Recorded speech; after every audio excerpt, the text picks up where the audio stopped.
பாதைகள் கடினமாக தான் இருக்கிறது. சில பாதைகளை கடக்க நமக்கு பலன் இல்லை. சில பாதைகளை தாண்டி செல்ல நமக்கு சத்துவம் இல்லை.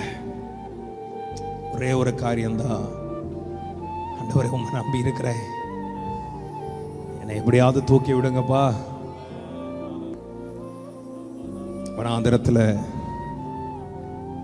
தனித்து விடப்பட்டவனாய் போல இருந்த தாவீதை ஆண்டவர் சாமுவேலை பார்த்து சொல்றார், நீ போ, எனக்காக இயங்குகிற ஒரு பாத்திரம் அங்க இருக்கிறது. ஆமே, என்னையே நினைத்து கொண்டிருக்கிற ஒரு பாத்திரம் அங்க இருக்கிறது. என் அபிஷேகத்திற்காக காத்திருக்கிற ஒரு பாத்திரம் அங்க இருக்கிறது. ஈசாயின் குடும்பத்தில் ஒரு பாத்திரம் எனக்காக இருக்கிறது. நீ போ.